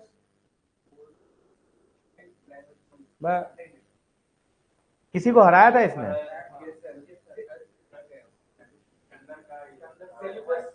सेल्यूकस को हराया था उसने। तो चंद्रगुप्त कैसे, क्या कहानी थी थोड़ा बताओ यार, मुझे समझ में आना चाहिए, तो बढ़ाया हुआ टॉपिक है यार। सेल्यूकस को हराया गया था, बदले में चंद्रगुप्त मौर्य ने शादी भी किया था, और बदले में हाथी भी इसने दिया था, हाथी भी दिया था, और एक कोर्ट का उनका एक विजिटर था जो कि इंडिया में आया भी था कि देखो पता करो भाई कि चंद्रगुप्त मौर्य कौन है जो हमको हरा दिया है। तो मेगास्थनीज इंडिया में आया और उसने मौर्य वंश के बारे में बताया, उसको उन्होंने इंडिका में लिखा, जिसका बहुत कम अभिलेख अभी मिलता है। बात समझा कि नहीं? It is also a source of history for Mauryan history. नहीं समझा? बात समझ गए जी? मेगास्थनीज के इंडिका है। अच्छा ये बताओ, चंद्रगुप्त मौर्य के का जो ये जो मौर्यन डायनेस्टी का जो आर्ट एंड कल्चर हुआ होता है उसको कितने भाग में बांटते हैं? तुम लोग पढ़ता है सब गोल कपोट कर देता है क्या जी? मौर्यन डायनेस्टी का जो आर्ट एंड कल्चर है, मौर्यन डायनेस्टी में जो आर्ट्स है, कला, इसको हम कला कहते हैं, इसको दो पार्ट में बांटा जाता है। तब भूल जाओ क्या होता है? Court art, folk art.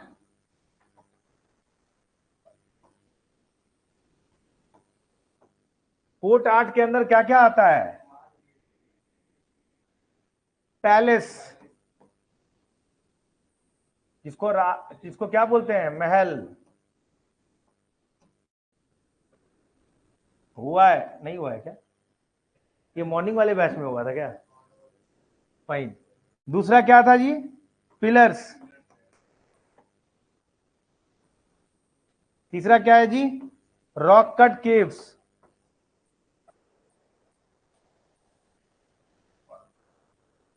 स्तूप है, इसको राजप्रसाद भी हिंदी में बोलते हैं।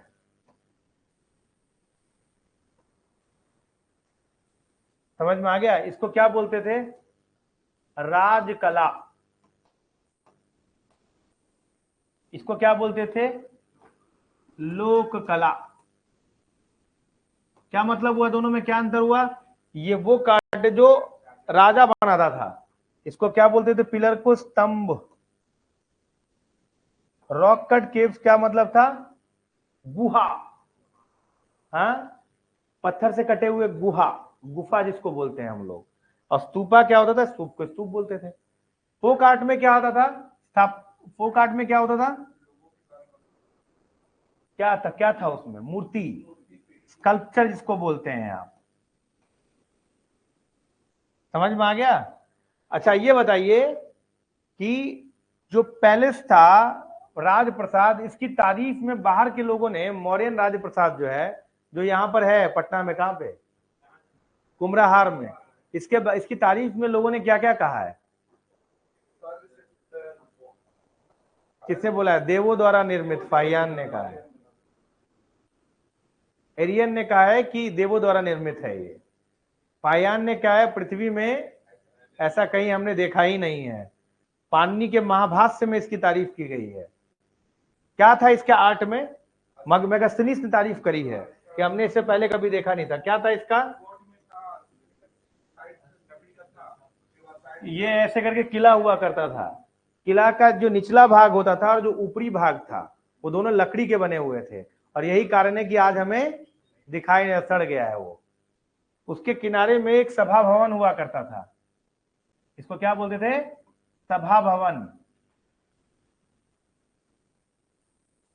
इसमें 80 पिलर हुआ करता था, याद है? और साइड साइड में एक गड्ढा बनाया जाता था। इसमें अंदर में गहराई 60 फीट की होती थी और चौड़ाई 600 फीट का होता था। है बाबू? क्लियर है? और द्वार 64 हुआ करते थे। है बच्चा? देवों द्वारा निर्मित, स्वर्ग से ज्यादा सुंदर ऐसा कभी देखा ही नहीं। कुम्हरार आज दिखाई भी नहीं देता है। ये चूंकि दिखाई नहीं देता था, ये सड़ गल गया लकड़ी का, इसीलिए इन्होंने कहा कि अब हम लकड़ी पर कभी नहीं बनाएंगे। इसी कारण इसके बाद की स्थापत्य कला सभी पत्थरों पर ही है। नहीं समझे बात? नहीं समझे? उस समय तो बहुत अच्छा था, बाद में जो सड़ गल गया उसके बाद कहा कि नहीं यार ये चलता नहीं है। अच्छा था तभी तो बोला कि स्वर्ग द्वारा निर्मित, और ये वो गजब की तारीफ की गई है भाई। लोग देखे ही नहीं, इतना सुंदर आर्ट था। बात समझा कि नहीं? क्लियर है ये? तो सैंडो कट्टस किसने बोला? विलियम जोन्स ने कहा। इसका आंसर क्या होगा? कहां पे? कोचीन में है वो, लेकिन सोलर का है। नहीं तो वो सब तो ठीक है, वो सब तो आजकल क्रिएटिविटी है, ऐसा कर दिया कि आपका वो भी नहीं सड़ेगा, है ना। अब तो चीजें बहुत बदल गई हैं। हाँ? शीप भी बनेगा, शिप। अच्छा, शिप बनेगा, कैसा बनेगा? लकड़ी का? अच्छा, ठीक है, देखते हैं। अगर ऐसा होगा तो मुझे मालूम चल जाएगा, मैं मरीन इंजीनियर हूँ, मर्चेंट नेवी में रहा हूँ मैं, तो मेरे को तो पता चल जाना चाहिए, है ना। वैसे यार खतरे का खाली हो जाएगा यार, बहुत कठिन है जीना उसमें। स्टील का तो फट जाता है, टूट जाता है, डैमेज हो जाता है। लकड़ी का तो नहीं टिक पाएगा, मुश्किल है। आजकल डबल हल हो गया है। जब शिप हम लोग जाते थे, मेरा तो मर्चेंट नेवी रहा है तो मेरे को तो काफी पता है उसके बारे में। तो वो अब एक हल के बाद एक हल रहता है स्टील में। नहीं समझे बात को? जो किनारा होता है तो एक हल के बाद एक हल होता है, तो एक टूट जाएगा दूसरा प्रोटेक्ट करेगा। तो स्टील नहीं टिक पा रहा है तो उस पर तो बहुत ही मुश्किल है। खैर देखते हैं। अच्छा सवाल देखो, बड़ा अच्छा सवाल है। विच of the following rock edict of Ashoka speaks of religious synthesis? अच्छा सवाल, अच्छा सुंदर सवाल है। अब मैंने क्या किया है कि मैं आपको एक पीडीएफ दूंगा, ठीक है। उसमें मैंने सारे रॉक एडिक्ट में क्या लिखा हुआ है वो कंपाइल कर दिया आपके सामने, मैं आपको दिखा भी देता हूँ। एक मिनट, इसके बाद आए सवाल थोड़ा सा मैं वो दिखा देता हूँ, उसके बाद विल बी डिस्कसिंग।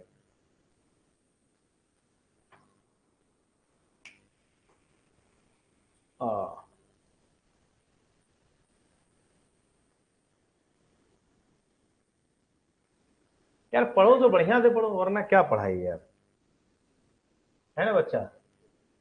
ऐसा पढ़ो कि मतलब सवाल गलत ना हो, आगे पीछे सब हो जाए सही। क्यों? है मैम? है जी सर? गलत बोल रहा हूं? हम गलत बोलते हैं, तुम लोग बोलता है सर गलत पढ़ा रहे हैं।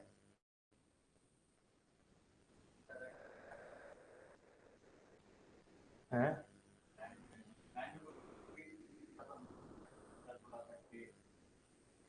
ठीक बच्चा, चलो।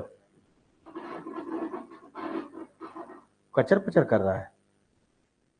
हाँ देखो, जेम्स प्रिंसेप ने ये पढ़ा, ये सारी बातें मैंने आपको बता दी है इसके बारे में। अब देखो आ गया, देखो 7 पिलर एडिक्ट हैं। इधर देख रहे हैं बच्चा? इधर देखो बच्चे लोग, 7 पिलर एडिक्ट हैं, देखो समझ में आ गया? दो अभी ज्यादातर जो बने हुए हैं वो सैंडस्टोन के, क्वार्जाइट के बने हुए हैं, ठीक। पिलर एडिक्ट के बारे में। अच्छा कहां कहां पाया गया है ये? कांधार, खैबर पुख्तनवा, ये कहां है ये खैबर पुख्तनवा? कहां पड़ता है खैबर पुख्तनवा? पाकिस्तान का मैप देखा है? किधर पड़ता है पाकिस्तान में? साउथ में पड़ता है, नॉर्थ में पड़ता है, नॉर्थ ईस्ट में पड़ता है, नॉर्थ वेस्ट में पड़ता है? बक बकलोल, पाकिस्तान का मैप भी नहीं जानता है रे, खाली नफरत करते हो, लेकिन मैप नहीं जानता है रे पाकिस्तान का। देखो ऐसा कुछ पाकिस्तान का मैप है, ऐसा देखे होगे तुम। अच्छा, ये एरिया जो है पाकिस्तान का, ये है बलूचिस्तान, बलोच। ये मकरान कोस्ट का पार्ट है, मकरान। ये पार्ट पड़ जाता है सिंध, है ना। इसी से सटा हुआ भाग आता है गुजरात का, ऐसे करके आता है सर। ये मकरान का पार्ट आ जाता है। इसके बाद ईरान शुरू हो जाता है, यहीं पर तुम्हारा ग्वादर है ना। इसके बाद आप आते हो तो उसके बाद आता है फाटा, ये जो एरिया, ये पंजाब हो गया। इसके बाद आ जाता है तुम्हारा खैबर पुख्तनवा, समझो बात हो कि नहीं, ये पूरा पार्ट। और इधर गिलगित बाल्टिस्तान जो कि हमारा है, उनका नहीं है। ऐसा पाकिस्तान दिखाई दे रहा है। यहां पर तुमको हिंदू कुछ की पहाड़ियां नजर आता होगा, कुछ याद आ रहा है? कभी देखा ही नहीं तो कहां से याद आएगा। सुलेमान तीर्थन रेंजेस है ना, हिंदू कुश की पहाड़ियां वही है ना। सुलेमान रेंजेस आता है, फिर तीर्थन आता है, तीर्थन रेंजेस। तो ये चीज है तुम्हारा। तो खैबर पुख्तनवा ये बेल्ट हो गया, समझे, वहां पर ही पाया गया। तुम बोलोगे सर पाकिस्तान में क्या कर, अरे भाई साहब तुम्हारे लिए अभी पाकिस्तान है, अशोक के लिए तो पूरा भारत था यार, समझ रहे हो बात। हाँ, तो क्या चाहते हो तुम, तो अपना कश्मीर देना चाहते हो क्या, बढ़ाना चाहते हो उसका एरिया, रहने दो यार थोड़ा सा। हाँ, अभी कर तो दिया उसका अलग यार, अभी क्या किस किस को अलग कर रहा है, रहने दो यार, वो भी खुशी संबंधित रहो यार, भाई है मेरा, छोटा भाई है ये अपना, छोटा भाई है यार, नहीं यार रहने दो। ये दिल्ली हो गया, वैशाली हो गया, चंपारण है, सारनाथ ही तो इनका बेल्ट ही है ना, चंपारण वाला बेल्ट, इलाहाबाद, इन सब जगहों पे पाया जाता है, ठीक है। जानवर वानवर हैं, इसके बारे में हमने डिस्कस किया है। अच्छा देखो अभी एडिक्ट में क्या क्या है देख लो, इधर 7 जो एडिक्ट है उसमें क्या क्या है। पिलर एडिक्ट 1 में क्या दिखता है, Ashoka principle to protecting his people, अपने लोगों को बचाना। तो एडिक्ट में 2 में दिखता है धम्म। एडिक्ट 3 में दिखता है ऐसी प्रैक्टिसेस जो कि क्रूएल हो, क्रूर हो, या सिन हो, हर मतलब हार्शनेस में भरा हुआ हो, ये सब बताया गया है। चौथा में बताया गया कि उसकी रिस्पॉन्सिबिलिटी क्या है ऑफिसर्स की, राजूकास की, जो सिविल सर्वेंट थे। 5वां बताया गया है कि list of animals and birds, उसके बारे में बताया गया है, उनको मारना नहीं है, समझ में आ रहा है, उनको कभी मत मारिए, उनको दुखी मत करिए। 6वां में बताया गया धम्म की क्या पॉलिसी है। 7वां बताया गया Ashoka work to the fulfilment of dharma, tolerance to other religion. ये क्या है, पिलर वाले हैं, वो लंबे स्तंभ वाले जो होते हैं वो सारे हैं, ठीक है। इसके अलावा बड़ा सा स्टोन का भी था, समझे बात होगी नहीं, तो वो सिर्फ बीच में दिखता है, तो उसको हम लोग क्या बोलते थे, rock edicts, major rock edict. तो मैंने ये सारा डिस्क्राइब कर दिया है। इसमें तुम थोड़ा सा आगे आओ तो तुमको यहां पर देखो क्या दिखाई देगा, इधर देखो 13, this is the most important 13। अच्छा आपसे को ये सारे याद करने हैं, हाँ बहुत बार नहीं तो अभी याद करना, मैं कल पूछूंगा बैठ के इस पे 11वें में क्या है जी, सच में। 13वां सबसे इंपॉर्टेंट है, इसमें इन्होंने कलिंगा वॉर के बारे में बताया है, देख लो मेंशंस विक्ट्री ओवर कलिंगा, पहली बात जो बहुत इंपॉर्टेंट है। ज्यादातर लोग 13 रॉक एडिक्ट को इसी के लिए जानते हैं, लेकिन 13 रॉक एडिक्ट में इसके अलावा भी कुछ चीजें मेंशन है। इसके इसके अलावा इन्होंने धम्मा के लिए जो विक्ट्री ओवर ग्रीक्स किंग्स, यानी 5 ग्रीक्स किंग्स पर कैसे ये जीते थे उसके बारे में भी मेंशन है, जो कि बाद में यूपीएससी और एमपीपीसीएस दोनों में पूछा गया। अब देखिए मैं आपको दिखाऊंगा आगे क्या लिखा हुआ है यहाँ पर, कि अशोक ने कैसे ग्रीक किंग्स में जीता। वो 5 ग्रीक किंग थे, कौन कौन, Antiochus, Ptolemy, Magas of साइरिन्स, Antigonus, समझ मार, अलेक्जेंडर ऑफ एपिरस, इन 5 के बारे में जिक्र है। अब मैं तुम्हें एक चीज दिखाता हूं, वेट, इधर देखो, एक मिटाओ, अरे यार वो वाला किधर गया मेरा दोस्त, ये है क्या, ये रहा मेरा दोस्त, ये देखो मैं तुम्हें दिखाता हूं। पहला तो ये चीज, एक मिनट, एक सेकंड, गुम्फा, Hathi Gumpha, votive inscription, Angkor Wat, which of the following they are known as Ellora, खत्म हो गया, ऐसा कैसे खत्म हो जाएगा,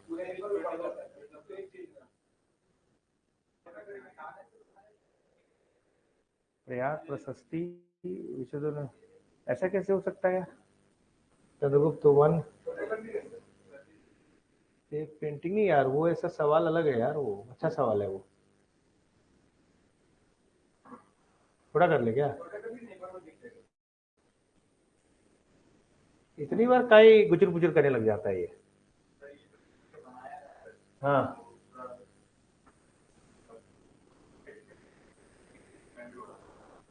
कौटिल्य अर्थशास्त्र। एक सेकंड देंगे मुझे सर, मैं वो सवाल ढूंढूं ना तो मेरे को मजा आ जाए।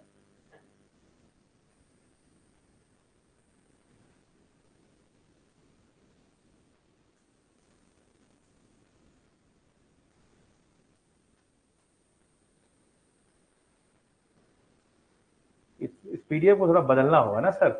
ये देखिए, इधर देखिए, इधर देखिए, जो इस सवाल का उत्तर दे देगा मेरी तरफ से आइसक्रीम।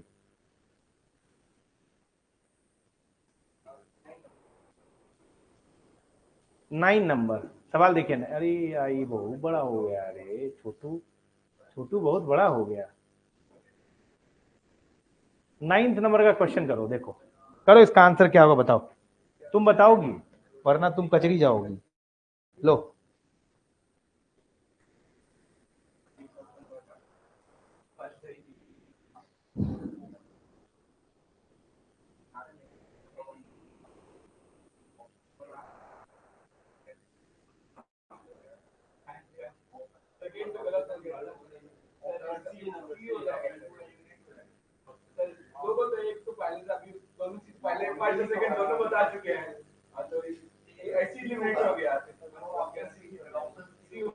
देखो बहुत इजी क्वेश्चन है ये,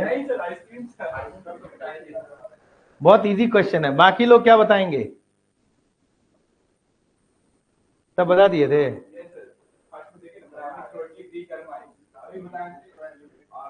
देखो ना इधर, अच्छा आप लोगों में कौन हिंदी मीडियम का है? बस आप हैं, बाकी सब इंग्लिश? अच्छा ये समझ में आ रहा है जो मैं पढ़ा रहा हूँ कि बिल्कुल गायब हो रहा है? अरे आप मेरे को बताइए, मैं नहीं तो मैं पूरा इसी में इस वर्जन में पढ़ाऊंगा। हमारे पास हिंदी इंग्लिश दोनों का ऑप्शन है। समझ में आ रहा है सर? नहीं आ रहा है, आ रहा है, आ रहा है सर, गर्दा मचा देंगे। बताइए। थोड़ा सा पुराना क्लास सब देखे हैं, हल्का हिस्ट्री पढ़ के आए हैं, पढ़े हैं? ठीक है, नहीं समझ में आ रहा है तो बताइए कैसे हेल्प करें आपका, किस एस्पेक्ट में समझ में नहीं आ रहा है?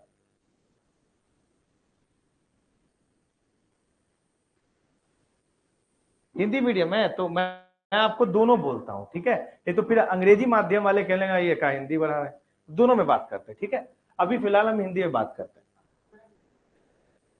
नहीं नहीं, हिंदी मीडियम को हेल्प करना है यार, वैसे नहीं कर सकते हम। देखिए सर क्या लिखा, अशोक के शिलालेखों के संबंध में सही कथन चुने। ठीक, शिलालेख किसकी बात कर रहे थे? अभी जो पिलर स्तंभ की बात कर रहे थे, पत्थर के शिलालेखों की बात कर रहे थे। उसमें लिखा हुआ था कि ये शिलालेख जो है या ब्रह्मी, खरोष्ठी, ग्रीक और अरामी लैंग्वेज में है। सही बात है, अरामी लिपि में है। मैंने अभी तो बताया था 4 लिपि है, ब्रह्मी, खरोष्ठी, अरामी और ग्रीक। यूनानी होना चाहिए, ग्रीक नहीं होना चाहिए ना। समझे बातों की नहीं? तो ये चीज है। तो पहला स्टेटमेंट एकदम सही है, जैसे ही पहला सही हो गया वैसे ही ये गलत हो गया। समझे? फिर बोलता है कि सम्राट का नाम केवल मस्की, सम्राट मतलब किसका? अशोक का नाम, अशोक के नाम, अशोक का नाम केवल मस्की और गुर्जर शिलालेखों में अशोक के रूप में उल्लेखित हुआ है। अब ये गलत है सही है? अभी मैंने बताया कि 4 जगह नाम है इनके। कहां कहां नाम बताया मैंने?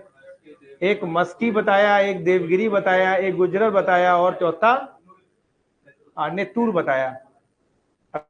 अभी बताया ना 4 जगह पे है केवल। यहां तो बोल रहे हैं कि केवल 2 जगह पर है। सवाल ये नहीं है कि गलत है, ये इस केवल के वजह से गलत हो गया। यहां देखिए क्या लिखा हुआ है, the monarch name was mentioned as Ashoka only in Maski and Gurjara. इस ओनली की वजह से ये गलत हो गया।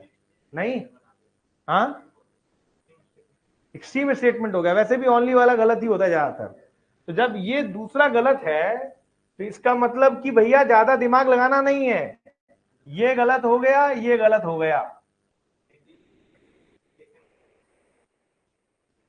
और सेकंड तो गलत है ही। इसको कहते हैं फ्री का नंबर सर। यही इस बार 69 बीपीएससी में हुआ है।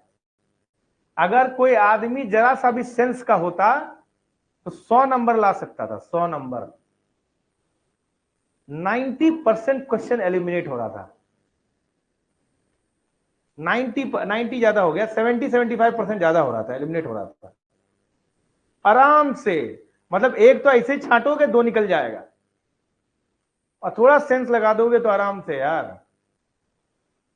मेरी वाइफ भाई साहब 1.5 महीना पढ़ी, बस मात्र 1.5 महीना, 97 मार्क्स। समझ रहे बात को? मेंस लिखी यार, ये गजब का आसान पेपर था, मजा आ गया, गर्दा उड़ा दिए। आते ही बोली कि अब हम तो मेंस देंगे। काहे? उसको एलिमिनेशन आ रहा था, पूरा एलिमिनेट कर दी पेपर को, आर से पार कर दी।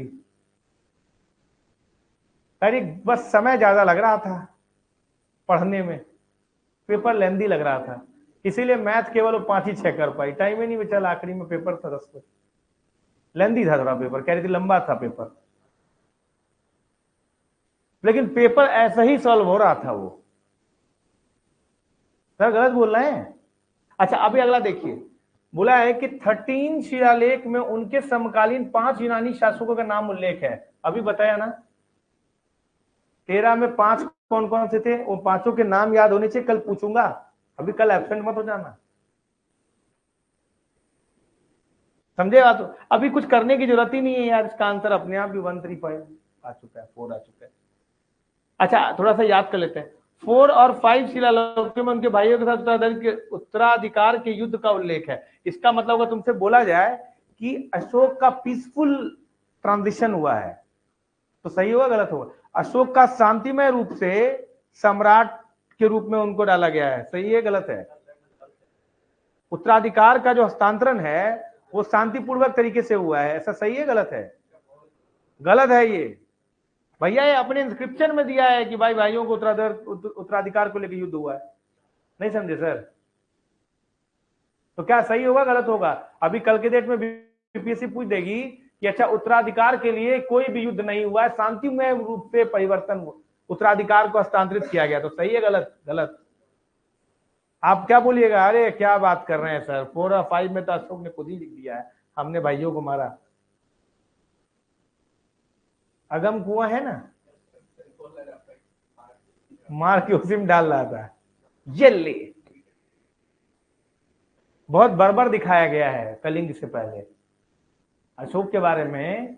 अशोक बहुत क्रूअल शासक ऐसा करके दिखाया गया, जब उसका बुद्धिज्म में कन्वर्जन हुआ तो उसको अच्छा बताया गया, वाह क्या महान आदमी हो गया वो। ठीक है, क्लियर है सर? ये सवाल आगे बढ़े? आसान लग रहा है सर? जिंदगी आसान हो गई यार? एक चीज समझ में नहीं आ रहा, जरा सा करते हैं आगे भाग जाता है यार। अच्छा, विच of the following rock edict of Ashoka speaks of religious synthesis? Ashok का निम्नलिखित में से कौन सा शिलालेख धार्मिक संश्लेषण की बात करता है? तो धार्मिक संश्लेषण की बात क्या मतलब, क्या हुआ? क्या रिलीजियस सिंथेसिस की बात क्या हुआ? सभी धर्म एक साथ रहे। अशोक के बारे में कहा जाता है कि अशोक जब बुद्ध धर्म में परिवर्तित हुए तो उन्होंने कहा कि भाई तुम्हारा धर्म तुम्हारा, हमारा धर्म हमारा, दोनों मिलजुल के रहेंगे, है ना? जैसे नहीं होता है सहिष्णुता जिसको हम लोग कहते हैं। बताइए सर कौन से अभिलेख में है? याद रखिएगा सर, ये रॉक एडिक्ट 12 में मेंशन है, शिलालेख 12 में। आपको मैंने जो लिखा है ना लिस्ट, उसमें देखिएगा 12वें में यही बात लिखेगा। एक बार यूपीएससी ने इसी से जुड़ा एक सवाल पूछा, उसने एक स्टेटमेंट दे दिया, अब बोला ये किस राजा का है? स्टेटमेंट में बोलता हूं, अगर तुम मेरे धर्म के बारे में हमेशा बोलते रहोगे, ठीक है, तो तुम मेरे धर्म को ही नहीं बुरा कर रहे हो बल्कि तुम अपने धर्म को भी अमर्यादित कर रहे हो। ये स्टेटमेंट किसका है? ऐसा स्टेटमेंट जब भी धर्म वर्म रिलीजियस सेकुलरिज्म ये सब आ जाए ना तो ज्यादा उम्मीद अशोक ही मार देना। ऐसी बातें अशोक ही कर सकते हैं। कौन है भाई? हाँ, ऐसा नहीं, हमने किया है रॉक एडिक्ट का नंबर। हाँ वैसे करके है, वैसे वैसे करता चला गया। हमने नंबरिंग दिया, उसने नंबरिंग नहीं की। मेरे 12वें में ऐसा है, 13वें में। ठीक है, हो गया सर। अगला सवाल आए। अच्छा, अगला सवाल हमने कर दिया शायद ना। अरे वाह यार, हमने यार 9 सवाल कर लिए यार, मजा आ गया, गर्दा उड़ गया, फिर भाग गए यार। आराम से, आराम से, आराम से। हाँ, अच्छा सवाल है कि among the following stupas which one depicts the pilgrimage of Ashoka and his 2 queens with the Bodhi tree at the Turana gateway। सवाल देखिए हिंदी में क्या है। निम्नलिखित स्तूपों में से कौन सा स्तूप तोरण प्रवेश द्वार पर बोधि वृक्ष के साथ अशोक और उनकी 2 रानियों की तीर्थ यात्रा को दर्शाता है? मतलब समझा? अशोक अपनी 2 रानियों के साथ जो है तीर्थ यात्रा में जा रहे हैं। कहां पर? बोधि ट्री के वृक्ष में। बोधि वृक्ष किधर है आपका सर? बोध गया में है। गए हैं? बोधि ट्री देखे आप? पत्ता उत्ता लेकर आए कि नहीं? नहीं, बंद कहाँ है? हाँ, वो जाली लगा है, पत्ता गिरा रहता, उठा लीजिए। अच्छा, एक सवाल देता हूं, कल पता करके आओगे। बोधि वृक्ष का ये कौन सा जनरेशन है? 6वां या 5वां? वो कमीशन टू कमीशन डिपेंड करता है। यूपी पीसीएस को 6वां बताता है, बिहार पीसीएस को क्या बताता है? 5वां। अब ये पीसीएस टू पीसीएस डिपेंड करता है। बात समझे कि नहीं? जैसे छोड़िए, वो पॉलिटी का सवाल है। लीगल और कॉन्स्टिट्यूशनल राइट, भाई मैं 2017 में एग्जाम दिया, ठीक है। 2017 में पूछा गया कि right to vote constitutional right है और लीगल राइट है, फंडामेंटल राइट है क्या? तो मेरे को इतना तो अकल था 17 में कि फंडामेंटल तो नहीं है। अब अपन कंफ्यूज कि यार इसको हम लीगल राइट में बोले या कॉन्स्टिट्यूशनल राइट में बोले, समझा बात हो कि नहीं? तो हमने इसको कहा कि यार ये रिप्रेजेंटेशन ऑफ पीपल एक्ट में है, तो इसको हम लोग लीगल राइट मार देते हैं। हमने मार दिया। यूपीएससी का फाइनली आंसर आया, हालांकि मेरा हो गया था, तो यूपीएससी का फाइनल आंसर आया, तो यूपीएससी के फाइनल आंसर में कॉन्स्टिट्यूशनल राइट लिखा हुआ था। मैं एकदम सर पटक लिया, क्या है यार, बताओ यार, गलत हो गया ये सवाल, है ना? अच्छा, अभी अपन 18 का यूपी पीसीएस का एग्जाम दे रहे थे, उसमें वही सवाल आ गया जस्ट उसके अगले साल। मैंने कहा बेटा एक बार गलत हुआ है, अब मैं दूसरी बार गलत नहीं करूंगा ना, समझे? दोबारा गलती नहीं करना अपन। हमने उसको कॉन्स्टिट्यूशन राइट मार दिया कि भैया यूपीएससी जो बोलेगा वही है सब कुछ। बात समझे कि नहीं? और मैं बोल के आ गया ऐसे करके, यार अपना एक सवाल तो सही है और बाकी को पता नहीं मेरे को। ये तो यूपीएससी का। अच्छा, 2-4 लोग मुझे कह रहे थे कि यार इसको ना कमीशन लीगल राइट मानती है। मैं कहा पे तुम लोग ना सब बेवकूफ हो, गधे हो बिल्कुल, तुम अपडेटेड नहीं हो। यूपीएससी ने इसको भाई साहब क्या माना है? कॉन्स्टिट्यूशन राइट माना है, अपन सही है, ठीक। अभी यूपी पीसीएस ने अपना आंसर लीगल राइट दे दिया। भाई 2 कमीशन अलग अलग आंसर देकर दोनों बार गलत हुआ हमारा।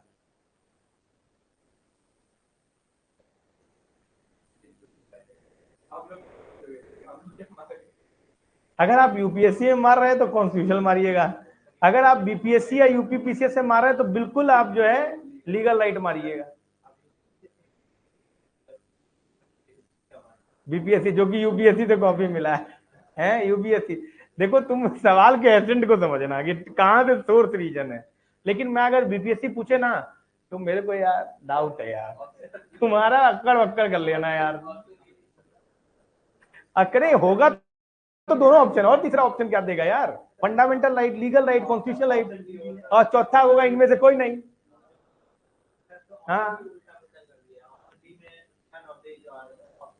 हाँ, नहीं अब तो ये हटा दिया ना, अब 4 ही ऑप्शन है। तुम्हारी जिंदगी आसान कर दिया उसने, कहा बेटा अब तुमने 1/3 निगेटिव भी तो किया उसके साथ, ठीक है, अब तुम्हारा लिए आसान हो गया वो, समझा? अच्छा, इनमें क्या पूछा इन्होंने कि भाई कम कहां पर गए हैं? इसका उत्तर क्या है भाई? ये सांची स्तूप है यार। सांची स्तूप में ऐसा दिखाया गया है। अच्छा, तोरण इज वेरी इंपॉर्टेंट। तोरण किसे कहते हैं सर? आपने देखा है किसी स्तूप में? आपने देखा होगा स्तूप, स्तूप जो होता है, स्तूप में ऐसे करके ऐसे रहता है, ऐसे रहता है, ऐसे रहता है, ऐसे रहता है, ऐसे रहता है, ठीक, ये रहता है।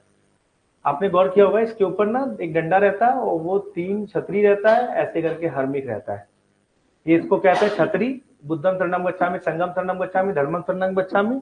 ये 3 त्रिरत्ना है। इन तीनों को डंडी से पकड़ लिया और ये जो है ये इसको हर्मिका बोलते हैं, है ना, हर्मिका, हर्मिका। और ये अंडा हो गया। इसके बाद ये हो गया तोरान। तोरान गेटवे को बोलते हैं, है ना बाबू, तोरण, इसको गेटवे को बोलते हैं। ये हेविली डेकोरेटेड रहता है। अगर आप देखे हो, देखे हैं सर, स्तूप गए हैं कभी? कभी कोई स्तूपा गए ही नहीं आज तक?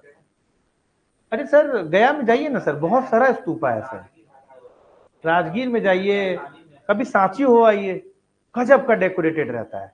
उसी में एक डेकोरेशन में ये था कि जो अशोका है वो अपने 2 रानियों के साथ बोधि वृक्ष घूमने गए, तो पूछ दिया कि भाई कहाँ है ये, तो एमपी का सवाल है, तो सांची एमपी में ही है, तो सवाल नहीं पूछेगा, वो तो और घुस के पूछेगा, बोले साल भंजिका है कि नहीं है, तो वो सवाल है। इसी वजह से लोकल थोड़ा सवाल लगता है। इसका उत्तर क्या होगा?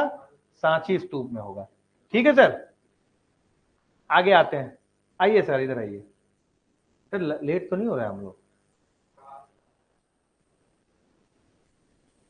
अच्छा, सवाल है कि in Indian art the construction of stupa, chaitya and vihara is related to which of the following? भारतीय कला में स्तूप, चैत्य और विहार का निर्माण निम्नलिखित में से किससे संबंधित है? वाह, ये फ्री का नंबर ऐसा है? इसको कहते हैं फ्री का, और ये 69 बीपीएससी का सवाल है। ये क्या सवाल था, क्या ये मुझे याद नहीं आ रहा था, शायद था, इजी क्वेश्चन था ये इसे कहते हैं लो हैंगिंग फ्रूट। अब इसमें भी तुम गलत कराओगे ना तो भाई साहब डूब के चुल्लू भर पानी में। क्या करना पता है? पानी को चुल्लू भरी तक रखना, समझे? अच्छा, स्तूप तो मैंने अभी बताया आपको। चैत्य उस जगह को कहते हैं जहां पूजा होती है, समझे? और विहार उस जगह पे होते हैं जहां पर जो साधु लोग जो होते हैं ना, बुद्ध के मॉन्क जो होते हैं, वो सोते हैं आराम से, बात करते हैं, चिट चैट करते हैं। तो स्तूप, चैत्य, इसी विहार से बिहार का नाम बिहार पड़ा है। तो ये विहार, ये तीनों किससे रिलेटेड है? बुद्धिज्म से रिलेटेड है। क्या समझा? बुद्धिज्म से। चैत्य, विहार, जैसे अजंता में भी विहारा है, चैत्य है थोड़े बहुत, जहां पूजा पाठ होता है। ये किससे रिलेटेड है? बुद्धिज्म से रिलेटेड है। अच्छा, एक और बात बोला है कि स्तूपा ऑफ भारुहुत, भारुत में भी एक स्तूपा है, जिसको बनाया किसने था? मौर्यों ने, अशोका ने बनाया था। और इनके जो तोरान थे उसको बिल्कुल बढ़िया से सजा सजा के रखना, बिल्कुल जैसे होता है ना, किसी ने बना दिया उसको डेकोरेट कर दिया, जैसे आपके पापा ने बना दिया, आप आ रहे हो इसी घर को एकदम चक्काचक कर दिया। तो बनाने का काम अशोका ने किया था भारत स्तूपा का, इसको सजाने का काम किसने किया था? सुंग ने किया था। और इसको आप क्या बोलते हो सर? कि सुंग जो है वो ब्राह्मणिज्म के हेल्प से आए हुए हैं। तो इन्होंने, बुद्धिस्ट लिटरेचर क्या बोलते हैं कि इन्होंने मारा है, पीटा है बुद्ध को, लेकिन ऐसा नहीं है। इस पे एग्जांपल दिया था कई सारे जो ऐसे स्तूप है जिसको डेकोरेशन का काम किसने किया है? सुंग ने किया है। ठीक है, आज के लिए इतना काफी है, हम लोग कल इसको पढ़ेंगे। इसी तरीके से हम लोग क्या सोच रहे हैं, डिटेल से घुस के पढ़ाई करें, ताकि अपना जो है एक पूरा टॉपिक रिवाइज हो जाए पूरी तरीके से, एकदम गर्दा मचा दें पूरा एग्जाम में। हमारा पर्पस ये है कि एग्जाम में वो क्वेश्चन क्यों आया, उससे रिलेटेड सारी बातें जान लीजिए, ताकि उससे रिलेटेड कुछ भी सवाल आए, if but then there this that, जो भी आ जाए वो सवाल सही हो जाए। समझ में आ रहा है भाई साहब? अगर ये काम आपने सभी सब्जेक्ट में कर लिया ना, तो ये मान के रख लीजिए कि बीपीएससी का 30 से 40% क्वेश्चन में आपको टेंशन लेने की जरूरत नहीं है, वैसे ही हो जाएगा। बाकी थोड़े बहुत सवाल एलिमिनेशन से होंगे, तो आप ये मोटा मोटी रखिए कि आप एक एज पे होंगे बीपीएससी में इस बार। ठीक है, इसलिए एक इंपॉर्टेंट एक्सरसाइज है। Thank you all of you, bye bye. क्या ये क्लास? नहीं नहीं नहीं नहीं, किसने बोला ये सुबह है? नहीं नहीं, अभी नहीं, इस वीक कैसे चेंज कर सकते हैं? मिडिल ऑफ द वीक नहीं चेंज हो सकता ना, बहुत सारी क्लासेस शेड्यूल्ड है। नेक्स्ट वीक से देखते हैं क्या कर सकते हैं। कितने लोग सुबह में कंफर्टेबल है? और शाम वाले कैसे? शाम तुम लोग झगड़ लेगा हमको लग रहा है।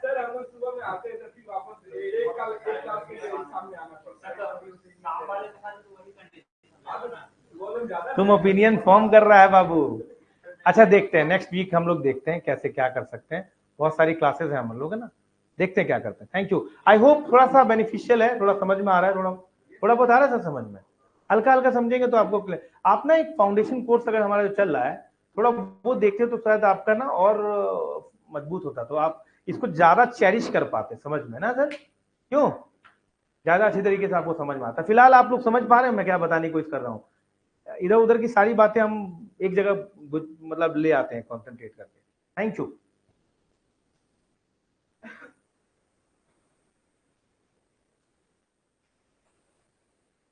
क्योंकि आप भी मॉर्निंग क्लास में फिरोज।